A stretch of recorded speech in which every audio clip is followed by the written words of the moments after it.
Wait till. Okay. All right, Lisa, how's it going? Hey, Michael. Good. I'm so glad to be here with you today. Yes, I'm excited about this show. We got a couple of classmates who I think the last 40 years has I don't know if made a living or if they enjoyed you know being musicians, and I'm excited to hear some of their stories. So let's go ahead and bring them on. Okay, I'm excited as well. So here we go. Um, let's welcome Alex Gonzalez to the show today, and also Richard Rubio.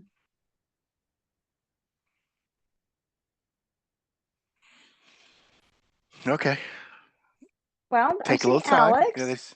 Hey, Alex, we can't hear you, brother.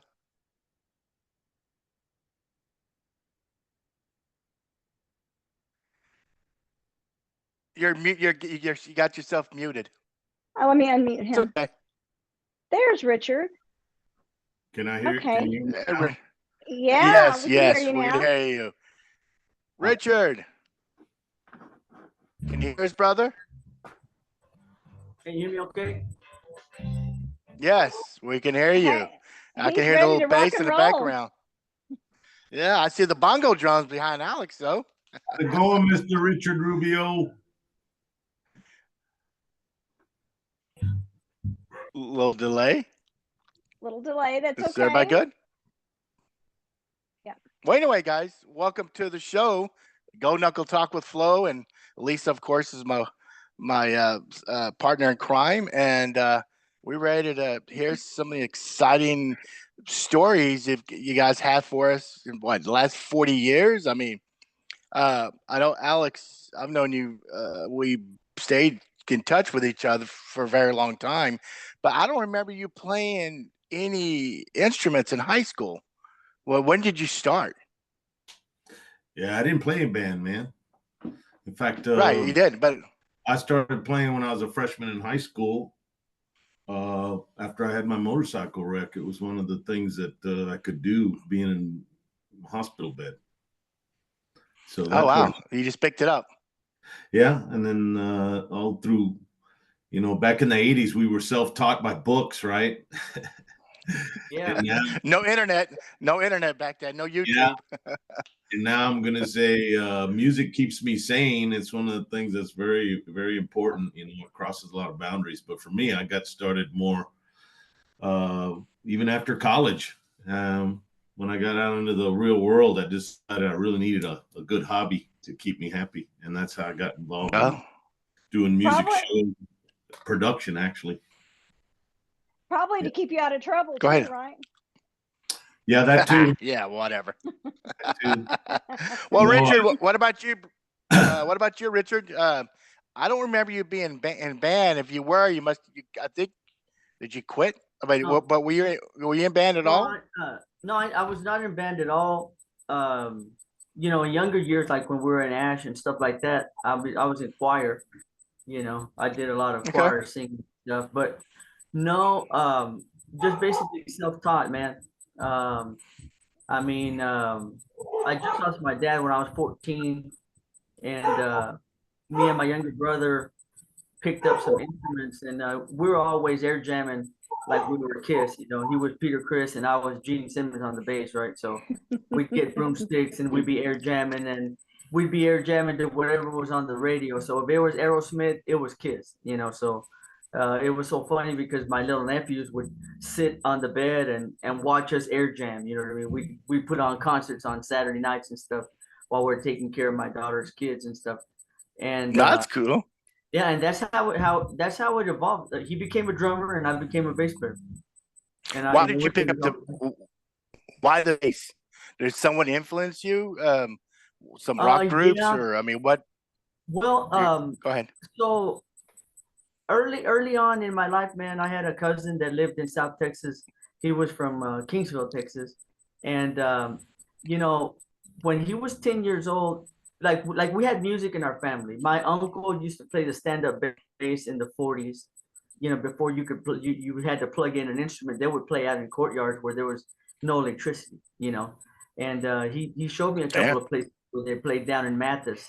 by the lake and stuff like that. So I mean, there was always music in my family. And then our cousin, man, so he was a little about 6, 7 years older than I was, and you know, he was playing since he was 10 years old. He's in the Tejano Music Hall of Fame in Alice, Texas now.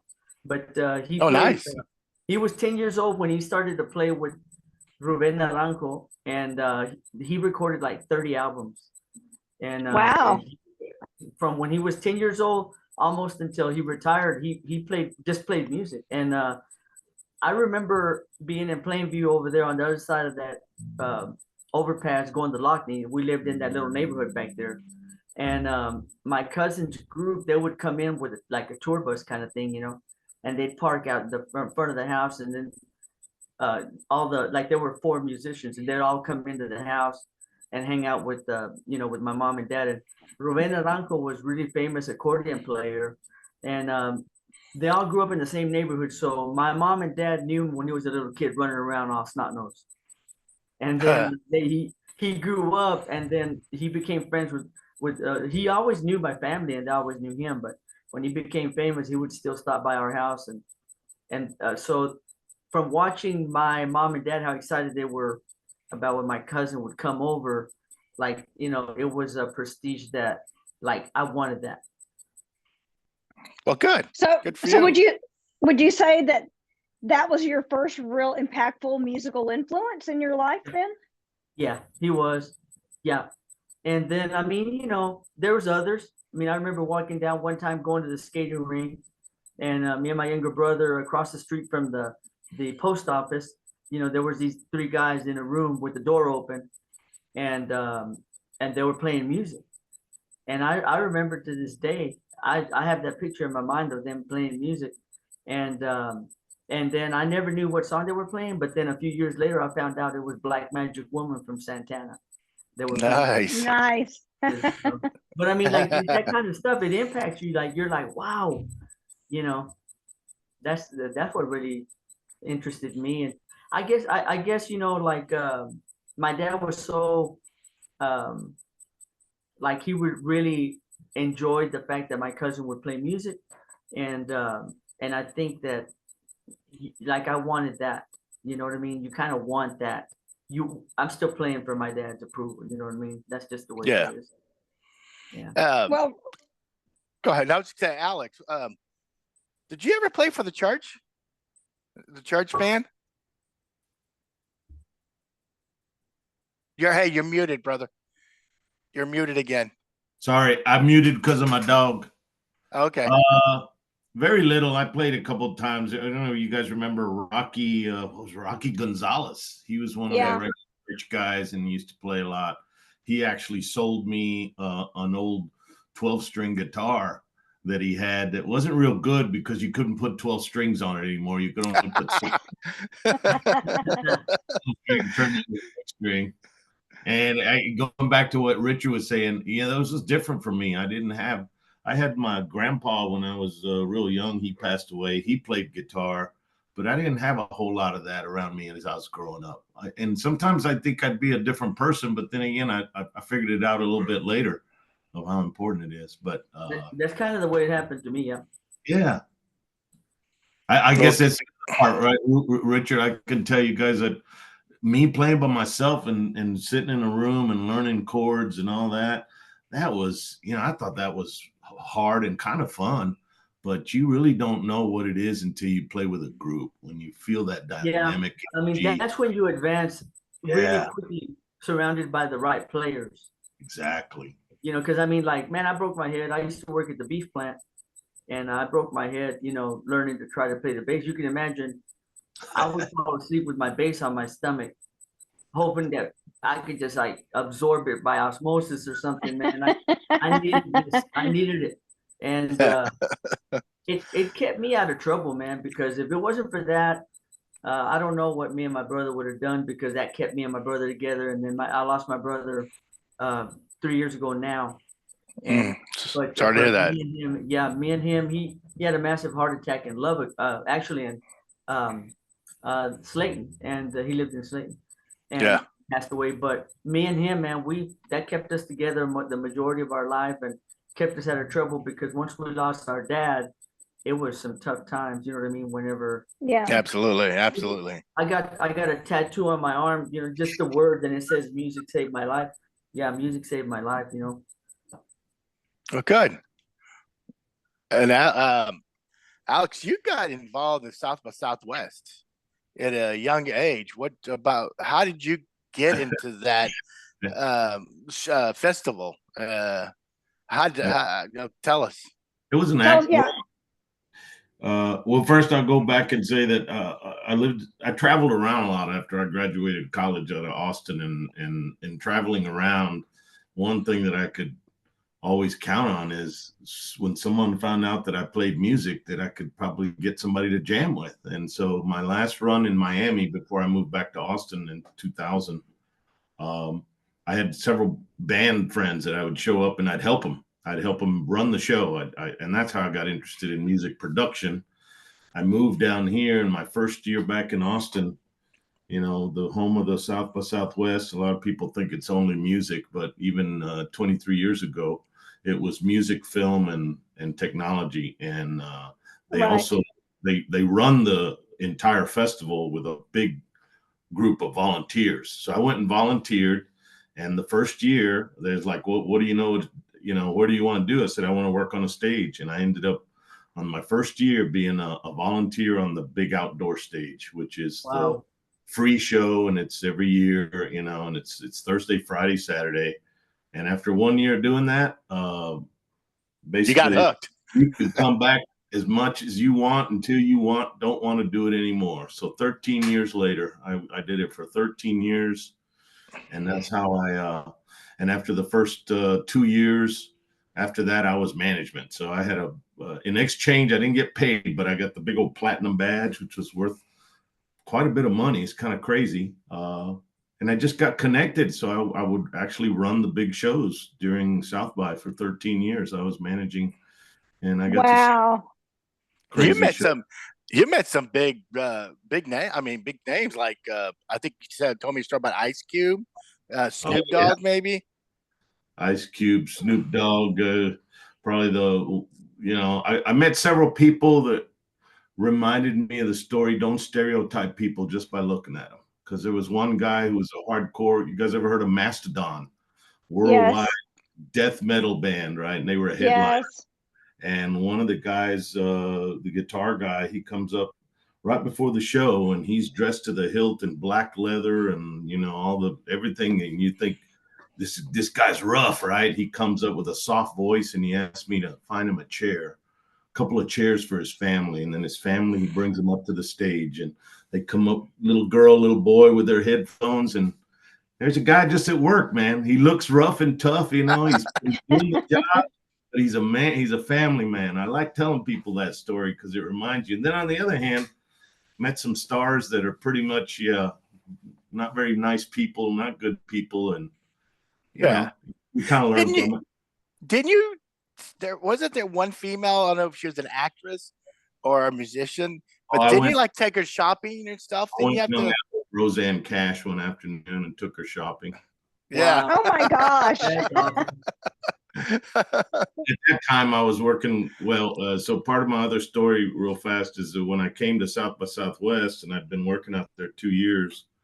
And 1 year, there's this female sitting out backstage, and I'm like, "Who is that?" And I look over at her because I'm in charge of the stage, so I'm aware of who's where and what are they doing. And it ended up being Patricia Vaughn, and she's a dear friend of mine, and she was going to be on stage that night with a current band. And I had read a story about her in Chronicle. She had started her own band in New York, and had just recently moved back to Austin and was getting a lot of. And so that day I went and I said, "Hey, are you Patricia Vaughn?" She says, "Yeah." I said, "Well, what are you doing over here? Aren't you going to go up on stage with Alejandro Escovedo at some point?" "Yeah." "Well, come on up here." We became friends. And with her, I ended up, it opened my door even more to, she traveled Europe. Actually, can say that I went and toured Switzerland for 10 days with her, playing percussion, music production, and it just all worked out, man. It was, I'm very blessed in that regard. What a great experience. I Awesome, man. love Tell- Alejandro Escobedo. I think he is a great musician. He's a good friend of mine. I've And, known him many years before he even got big. Now, you know, he's managed by the same people that managed Bruce Springsteen, and he's just a really nice, connected guy. In fact, one of his original drummers when he got famous back in his early punk rock bands is my regular drummer that I. Oh, wow. wow. Man, That's awesome, I'm man. blessed to have some people around me that. Well, really hey, special. Patricia Vaughn, tell them who's her famous director brother. So Patricia Vaughn, she goes by Patricia Vaughn is her stage name. Her last name, it's Vonne, not the Stevie Ray Vaughan, but she's Robert Rodriguez's sister. The Oh, photographer. wow. But- That's crazy, man. But she doesn't brag on it. She doesn't use it. In fact, she prefer people not to know they're related. But she's also been in several of his movies and stuff. So That's And- cool. Big fan of his as well. Oh, yeah. So, and I've gotten lucky to get to hang out and go to special shows with, you know, between his release of Sin City and some of that. So again, just, you know, being around the music business, I've been blessed. I had one person ask me one time, because after I got involved with South by Southwest and Patricia Vaughn, and I'd be at, you know, at Continental Club or Antone's or something. I had one guy say, "Man, how do you make a living in music?"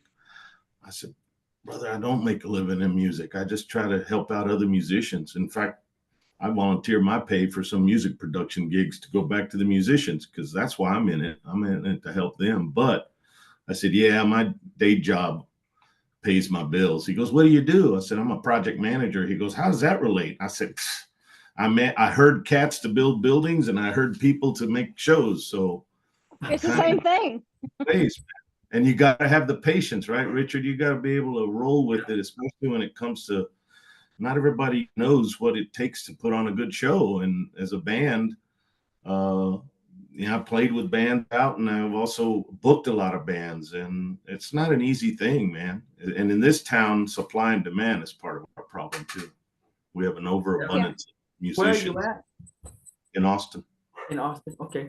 Yeah, Alex has a sweet gig at his house, and he has musicians once a month or once every 2 months jamming at his home. So every time I've gone there, I've watched him. That's Well, awesome.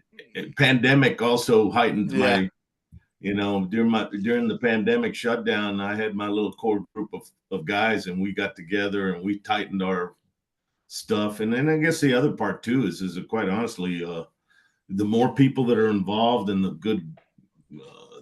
good energy that you bring together, man, it's pretty amazing what we can do as a group.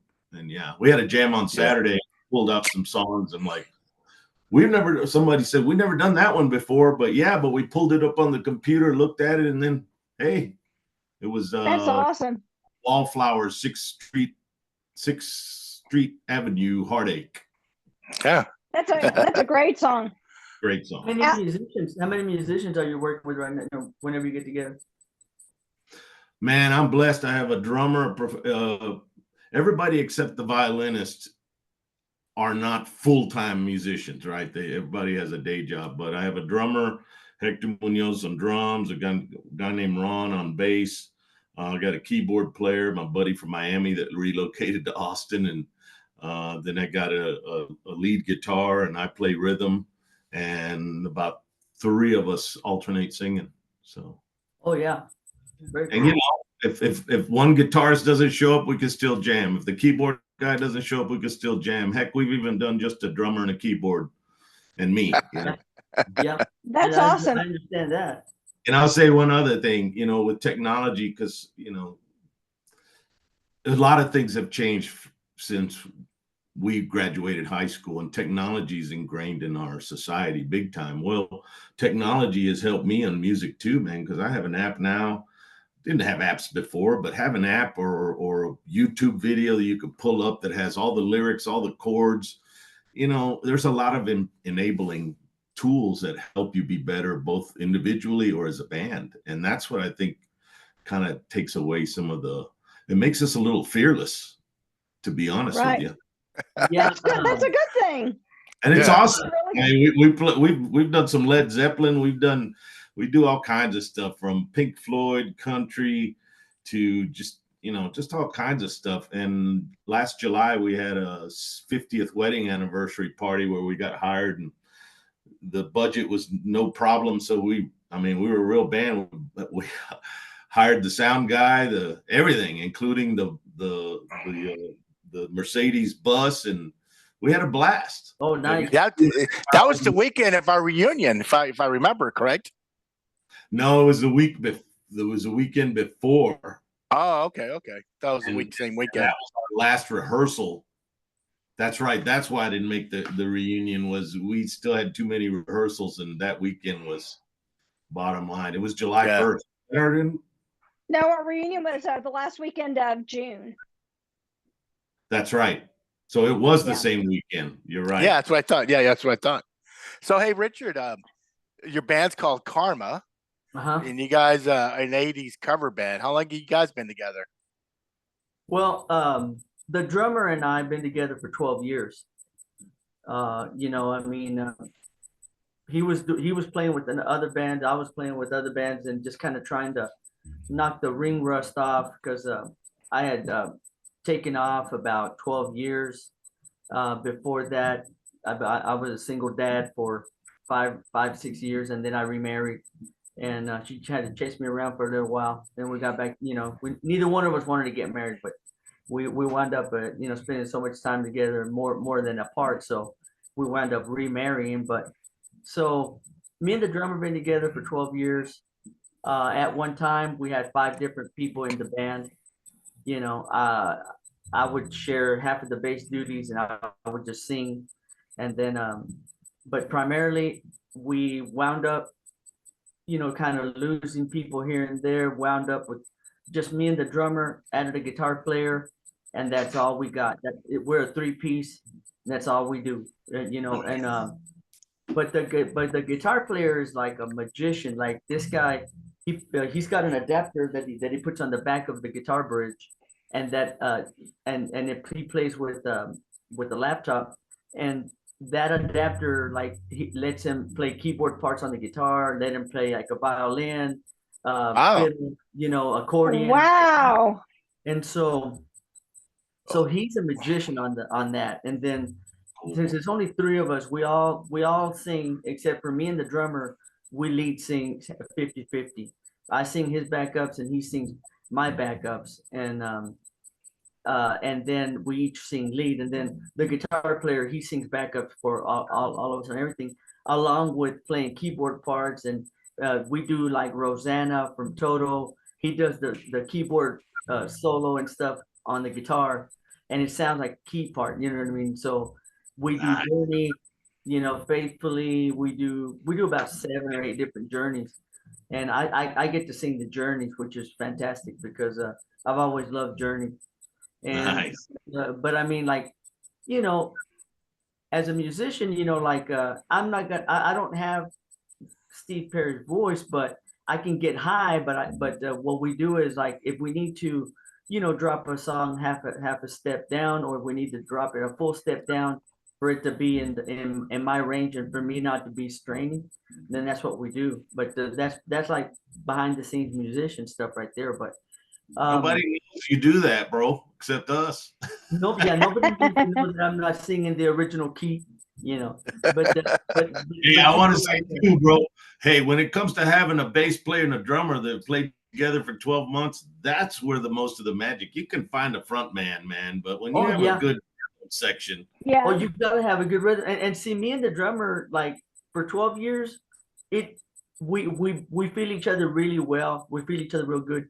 And the drummer's like phenomenal too, man, because he wrote a heavy metal CD, and he played the guitar, the bass, the drums, and sang, and he recorded it in the studio. And it's like that speed metal, fast metal, really Metallica-like, early Metallica stuff, stuff like that. Okay. And he lives in that world a little bit too. And so he's got old people bands that they used to play with, and they had like a Dio tribute band back about 4 or 5 years ago. Dio tribute, and then they also had an Iron Maiden tribute band, and he would play all that stuff with them. But then, and then less and less with them, and then more and more with Karma. But those guys, they always ask him, like, they never understand, why won't you leave Karma? And he's like, that's my band. And they're like, well, you were in this band too, but he's like, no, no, no. But they said, what do you get out of that band that you don't get out of this band? And he's like, well, over there they let me pick songs that I want to sing, and then they play 'em. He's like, here, like, I don't have that kind of say so. And he says, and plus we get to play it more often, because we'll do, like, I think we'll do 2 gigs a month. Basically, I've already got 10 dates, booked. About 7 of them are at a Teddy Jack's, so we're going to be on a patio. Early gigs. We're trying to do more early stuff, stay out of the bars, getting home at 3:30 in the morning, 4 in the morning. That's getting too old, Anymore. And, Bars don't even stay open that late. Oh man, no, they don't stay open. Unless you're right by the time we load university. everything up, it's just like, but see, like, so we're 3 guys, and we'll take 3 vehicles. But I've got the van, and we practice in this room. This is our like this is my man cave, but this is our jam room too. And the band started here, and it's always been here in this room. But man, it's so cool. So we're learning things that we grew up with that were pretty much untouchable, that I respected so much that I didn't even want to try. Like, we'll do We Will Rock You from Queen, and then right into, We Are the Champions. You know what I mean? Like, we do stuff like that, the off the wall stuff. You don't expect 3 guys to be doing that. We'll do The Devil Went Down to Georgia. Nice. Damn. Nobody expects that. You know what I mean? And your Frank hey Richard, and your Frank can do the violin part on the guitar? Yes. He plays that the fiddle part. He'll play that on the guitar. Yeah. Damn. And then the drummer sings that one, and I do the bass line, right? I mean, we had to woodshed that one though. You think, well, you can just sit together and just, like, that'll come out. Yeah, that's not a song that's just gonna come out. you have to work that, and we would work it and work it and work it and tighten up their parts and do it until we got it to the point to where we could play it all the way through. And then it was a rush because, I mean, Alex, you know what I mean? Like, when you're on stage and you could easily, screw this shit up, or it can come out flawlessly. That's the excitement of making music live. Like, we're not safe at all. Like, if we say we learn a song at practice and we go over it 2 or 3 times, like, we'll do it live. And it's like, that's the rush that, go ahead. Yeah, well, that's a great segue into this question that I want to ask both of you. Do y'all still get nervous when you perform in front of people? Of course. If you want to take that. Well, I got to say a couple things about you and your trio. One is that what you record is one thing, but what a live show is different. To me, one of the things that I've learned over the years, when many of the bands that I've worked with, and particularly, specifically with Patricia Vaughn for 20-something years, most bands need to have their core fan base, right? But they do, when they go out and they do a live show, that's where, did everybody have a good time? Did they engage the people? And what you were just talking about, Richard, I've had so many experiences with different bands that I've worked with, including some at the ACL Festival. But most of the time, the band members are more critical of themselves than anyone else, because nobody picks up that, oh, I missed that one chord, but we just rolled into it. Exactly. And that's the beauty of teamwork, right? Is that things happen, but how you react to them defines whether or not you're a good team, a half-assed team, or a really crappy team. Like somebody stopping in the middle of a song because they can't figure something out. And that's like the worst. Yeah, and I'd hear them, and I'd hear them talk about, well, we did this bad and that bad. And I'm like, you did great. Everybody had a good time. So, Yeah. But to Yeah, go back to you know what? go ahead. I was just gonna say, like, us three guys, we're all perfectionists. Like, you know, that's maybe a flaw, but you got to be right. You got to try to get it right, and then, but we know when when somebody's having an off night, we know it. And then in between like songs or like that, you know, we'll look at each other and it's like, you all right? And then, yeah, man, I got some stuff going on at the house, you know what I mean? And it's like, oh, well, I thought something was bothering you, you know what I mean? You can tell when somebody's not there mentally. And it's funny because like, and then, you know, we take care of each other, like, you know, well, man, I'm sorry to hear that, you know, kind of stuff. But instead, you know, I've been in bands where people try to nitpick everything and it just takes all the love out of it. Like, It does. you know, And like, we're not robots. Back to Lisa, to finish your question about nervousness. Well, it depends on your team. Are you really up there thinking that you're by yourself? Are you up there as a team? Do you really feel good about what you do and you get up there and have fun? Because if you do that, then it'll show up to the audience. And I have seen many live band performances where all they did was get up there and play their songs. You know what I mean? You know, you feel that too. Connect with the audience.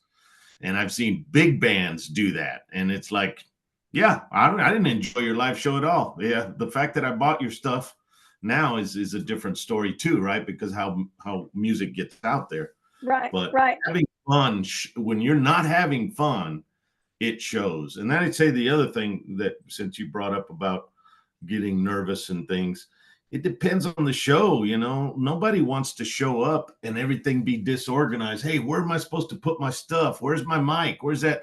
And so there's a lot of things that go to the planning of it, because if I'm just going to get up and, you know, stand up in my kitchen and Saturday night, we finished the studio jam, still lit up on some tequila. I busted the guitar out, started jamming some more in the kitchen. Everybody's doing on the table, and we're just having a good time. There was no prep there. We had a great time. So nervousness depends on how big the show is, who the show is. I've gotten up in front of small groups and big groups, and yeah, it depends. You're all just like, okay, am I going to be all right? And what do you say? You just take a beat, just ride it. Ride it out. I want to make a comment to something Richard said. You said that maybe it's flawed that you're a perfectionist, and I totally disagree with you. I think that it means that you really have passion for your craft, and it's important to you, and that's what that's how that perfectionism comes out. So don't stop doing that. Oh, you know, like, so we had other musicians that, because our shows, you're talking about 80, 100 people, you know what I mean? A show, you know, so they're not real big shows like Alex is talking about. Those are big shows, but still, I lose a little sleep sometimes a couple of nights before, just stressing about things. But so my wife, you know, she's got this way, she always calms me down, and she's like, what's going on? And I'm like, just stressing about, you know, this weekend's gig and stuff. And she's like, don't worry about it. He said, well, we didn't get together enough practice, you know, but I mean, I think we're going to be okay. I trust the guys, right? And then she's like, yeah, but, you know, but this is what you do. So that's how she calms me down. It's like, this is what you do. And I'm like, this is what I do. And that kind of calms me down. But yeah, I think that if you don't get nervous, then you don't care about it as much as you need to, because like, that's why I do it, because it is exciting. It's exciting. So let me ask you too. Go ahead, Alex. I'm sorry. Go ahead. I'll tell you, of the fun part, this is going to relate to you. So one of the best shows that I worked was Cheap Trick. Oh, wow. Yes. Nice. Cheap Trick. Robin Sandler. Do their sound check. Got to meet every one of them. Their manager. I'm standing in the back of the stage to the left, and the show is on. And I look across the stage, and I see, remember, guitarist. Oh my gosh, Rick Nelson. Rick Nielsen. Remember Rick Nielsen's signature scissor kick move? Oh yeah. He's 60. He was 63 when I saw him, and it was a long time ago. But he has two little steps in front of his mic. And when they first brought him up and put him next to the mic, I'm going, what the heck's that for? he uses this to launch himself off and do that kick. So as I'm in the back of the stage and I'm watching the show happening, and I see him do that, and he does his move, and I'll go, whoa! And I look over at the manager, and they're just like, and he runs over to me. He goes, that MF still, he's 63 years old, and he's still doing it. Yeah. Story. Yeah. Those guys are still having fun, man. I got to meet then the guy with a 12-string bass. I mean, they're having fun. So I don't think nervous ever comes into play because they're having fun. Yep. And why do it? Why do it if you're not going to have fun? That's just it. Take notice when you look at a live, or you go and you see a live show, you take notice at the dynamics of the people. Are they smiling at each other, or are they just standing up front playing? And you can tell. Alex, you get me tickets to go see Black Pumas, and I'll report back to you on that. Oh yeah, that's great. Black Puma, yeah, the guy who started Black Puma is a good friend of mine. I've known for plus years. Adrian Quesada. That is my favorite band. I never heard of them. What do they play? Touch. Everything he does turns into gold, platinum, and stuff. What kind of music do they play? I've never heard of them. Sorry, guys. Well, Black Pumas is kind of a soulful kind of just a lot of fusion, man. Okay. Soul, grooving, funk. Oh my God, they are amazing. They're amazing. You've heard amazing of musicians. I've been to their concert. Songs are on national TV for FedEx commercials. They've been all over the place. So wow. Okay. Man, I'll tell you what. One of the funnest shows that I got to see this last year, and I've played a lot of their music, but I didn't know until I seen them live with the full band, was the Mavericks.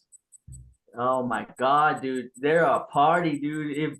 If you can go see the Mavericks, I would say wherever they're at, festival, show, whatever, they are just, it's just fun to watch them. Everybody in that band solos, from the keyboard player to the trumpet player to the accordion player, everybody.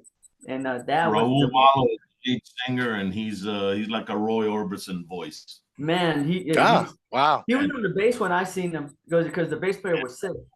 And He's Michael having a procedure done or something. Accordion was one of the members of the Texas Tornadoes, and he also plays bands. He's won several Grammys. Yeah. So I want to ask you too, when you guys, before your performance, do you guys have any rituals or superstitions you guys do every time? Yes. And what are they? What are they? Well, first I'm going to say one shot tequila for the home performances. I had so many recordings where after the song, somebody said, "Oh, that's our new tequila song," because we had just come in after shots.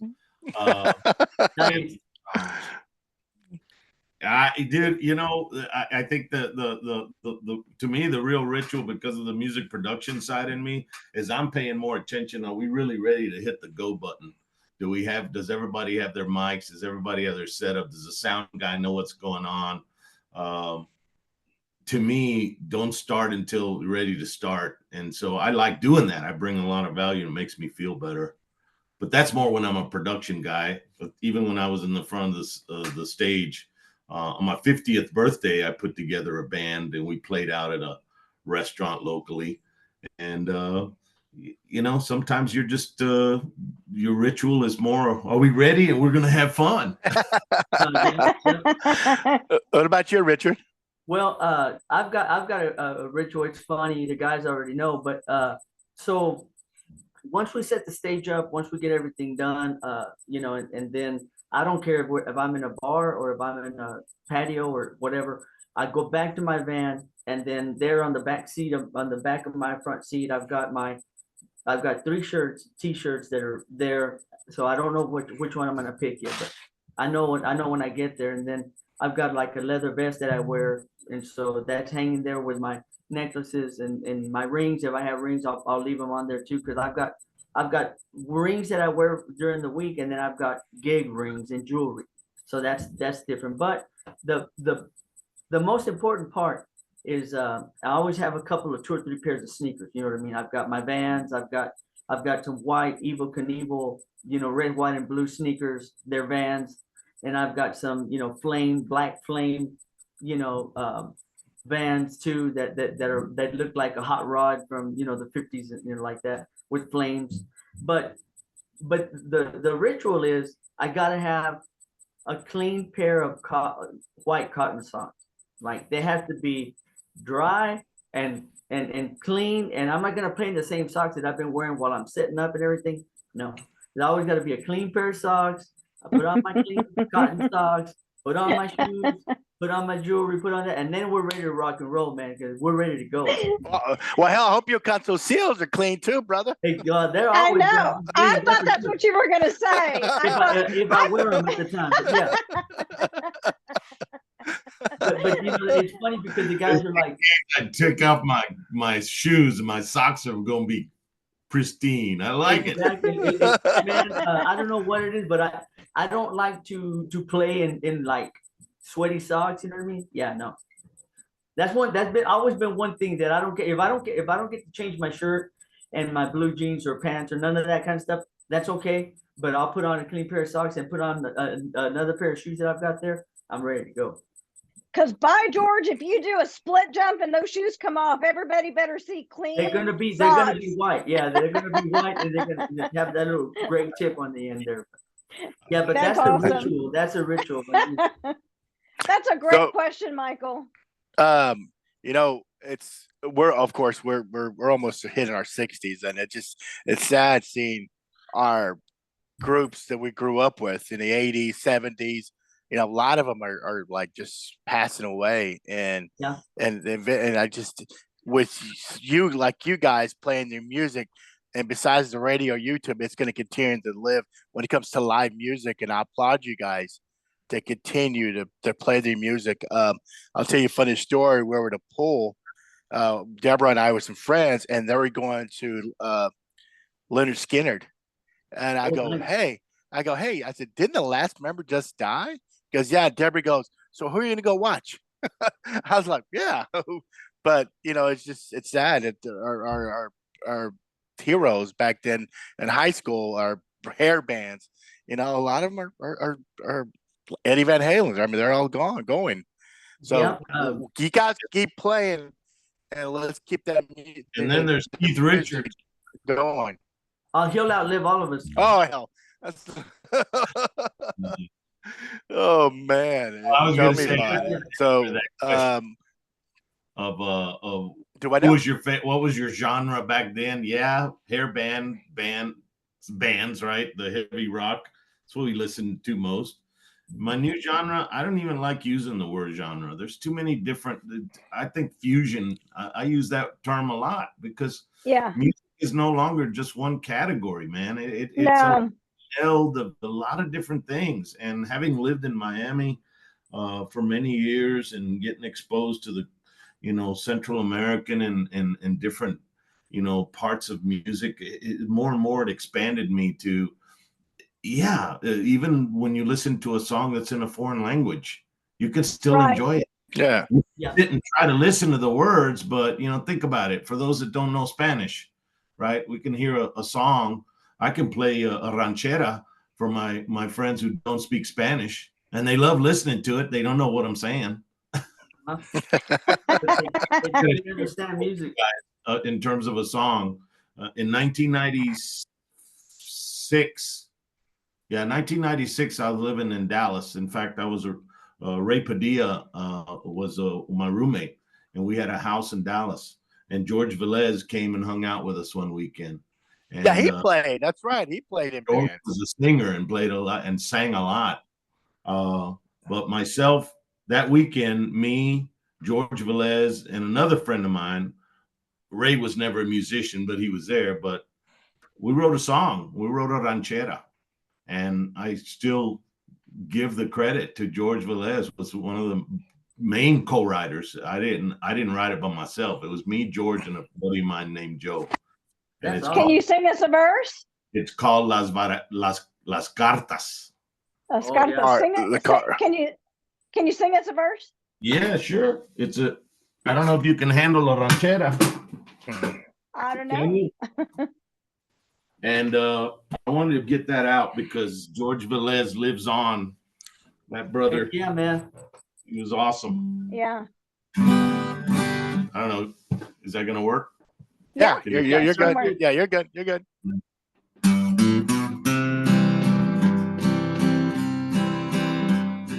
Otra cerveza, mesero, porque me quitaron mi dinero. Las barajas no me dejan en paz y ellos me acusaron de ratero. ¿Por qué no me llega la suerte? Ya tengo un rato sin verte. Si no me llegas esta noche, me va a encontrar la muerte. Dicen que soy borracho, no más porque quiero mi cacho de mi dinero perdido, porque a ti te pido. ¿Por qué no me llega la suerte? Ya tengo un rato sin verte. Si no me llegas esta noche, me va a encontrar la muerte. Me va a encontrar la muerte. Al fin sacaron el cohete por el dinero que yo debo. Me van a mandar al cielo. Me van a mandar al cielo por ese maldito dinero. Uy. And they finished something like that. And Nice. Bravo. Yeah. Yeah, that was cool. That was wow. And then, Wow, that was awesome.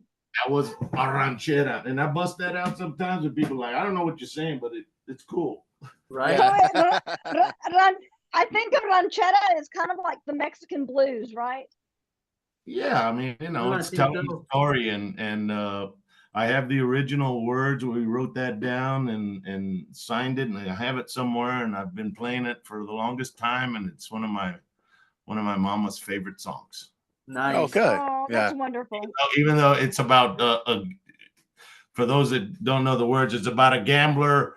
He's sitting at the table and he's thinking, this is my last shot, and if I don't win this one, they're going to kill me and they're going to come after me because all the money I owe. Right. Oh, wow. It's a pretty typical ranchera material. Nice. Well, guys, it's almost been an hour, but I want to hear Richard. Can you play a couple of chords? Sing. Well, I tell you what, because I play a bass and it's an accompanying instrument, you know.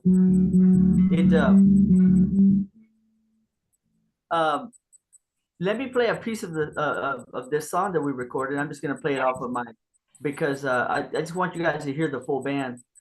This is something that we recorded a year ago, last August, and then we released it, and it released across all streaming platforms.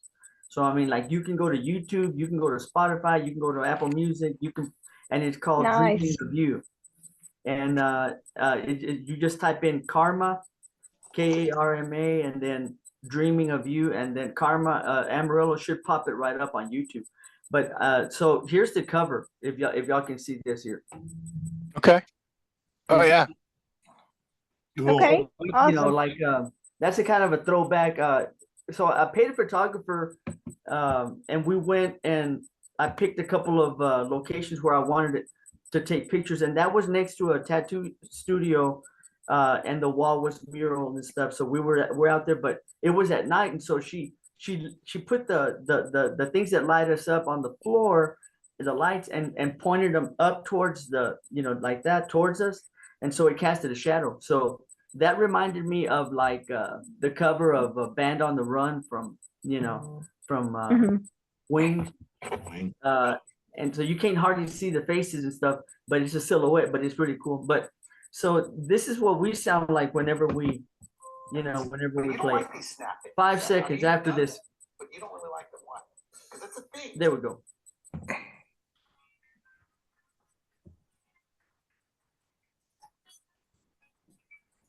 Can you hear it okay or no? Yeah.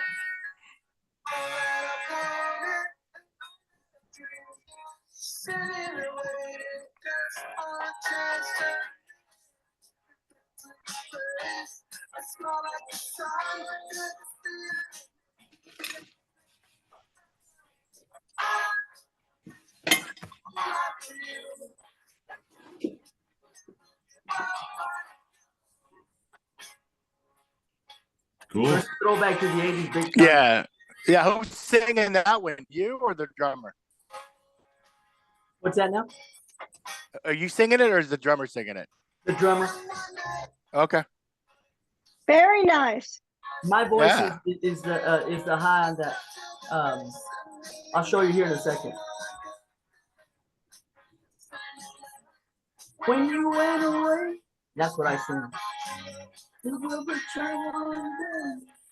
I've waited my whole life for you, and I never give up finding you. Wow, it's good, man. Yeah. So, Alex, you don't know this, but we did that lip singing at a reunion photograph. We asked Richard; he was in town. I said, "Come to the house. We're gonna practice." And so I was like, "How do we do?" Oh, Y'all did great, man. I mean, it was so much fun. That's just it, man. I mean, the love of the music, singing it, even if you're lip syncing, I mean, it's still enjoying the music. And you need as many people to enjoy the music as people that play music, because you need more people to enjoy it, because like somebody has to be there to consume it.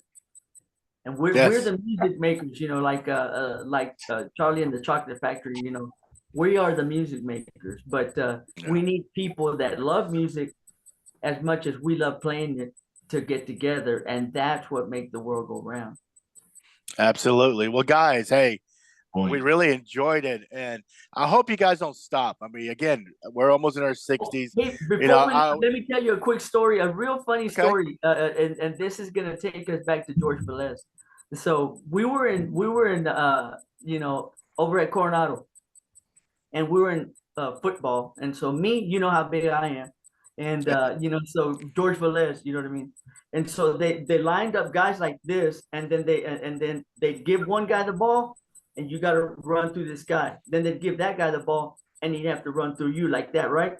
So it's Velez first, and then he gets the ball, and he's just like he's coming down to just plow on me, and I just jumped down and up to tie up his legs, and he fell down. I was like, "Thank you, Jesus!" Right? And then they give me the ball, and I'm supposed to run through George Velez, right? And so he starts running towards me. I start running towards him, and I just gave him one of these little juke moves, and I just like he went that way, and I went the other way, man. I was like, I got by without him hitting me. Oh my God, he hated that I got past him, man. And that was the funniest thing. I'll never forget that, because every time I would see him, I would remind him of that, right? He's like, "Man, if I'd have hit you, I'd have knocked you out." And said, "Yeah, but you didn't hit me." So that was the funny thing. Yeah, may rest in peace. And I guess you heard, guys. I'm not sure you're on Facebook today, but we lost another classmate, Janine Rice. Janine Rice. Yeah, she passed away on Sunday, so may she rest in peace. Yes. Yeah, but guys, again, we appreciate your time, and again, keep playing the music, and I would love to do another part 2, because I want to invite Darren Brown. I'm trying to also get a hold of Brett Rice. So those are 2 other guys that played also music, since they were in high school. And Darren plays more country and western, maybe some folk music. And I'd like to hear his side, But we do a variety also, like Alex, man. We'll do country, we'll do whatever. If it's a good song, we'll play. Well, good. Yeah. Well, maybe in our 50th reunion, then you're going to try and put everybody together and form one band. Then there you go. Maybe yes. Maybe we can bring our instruments and just kind of try to make. Hold on. I was just messing around, man. That's 10 years. Right? It's gonna be 10 years from now. We don't have to wait that long. No, 5. I think we you're decided not, 5. You're not gonna be able to hold up that bass, Richard. I'm gonna have to have them tape it on me so it won't. I can sit down and hold it. Yeah. Well, anyway, guys, thank Well, you. man. We Well, thank we you. enjoyed it. Thanks Guys. for encouraging the conversations between our classmates and using this technology, because that's pretty awesome. cool. That's really cool. Yeah, I learned a lot Thank you. about you, Alex. Thank I you did so not know, much. and I'm so happy for you. Yeah. Or Lisa, you want to say anything? No, I just so appreciate y'all coming on. And, you know, I got to see Richard at the reunion and he taught me how to cumbia. Hey, there you go. Alex, we missed you and I haven't seen you in 40 years, my friend. And it just warms my heart to see you sitting in front of me. And I'm looking forward to more conversations with both of you. And I agree with Michael. Don't stop playing music. To me, music is a unifier of humanity, and we need more of it. I agree. Yeah, and I'm going to say too, one of the things that I practice a lot. I have friends that come over and like, oh, I can't play no music. Here, you want to? You got it. Here's your shaker. Here's your shaker. Here's your shaker. You know, some people can just shake. Yeah. Everybody got a little music in them. And it's all good. And if shake. you don't want to shake, that's okay too. Hell, there was a few times that I'm there, Dave Perez is at his house, and he's jamming, and we're not drummers, but we're like we don't give a shit. We're just having fucking fun, man. That's right. Danny got behind the drum kit one time. Yeah. So it's like, who cares what we sound like? It's enjoyment. We loved it.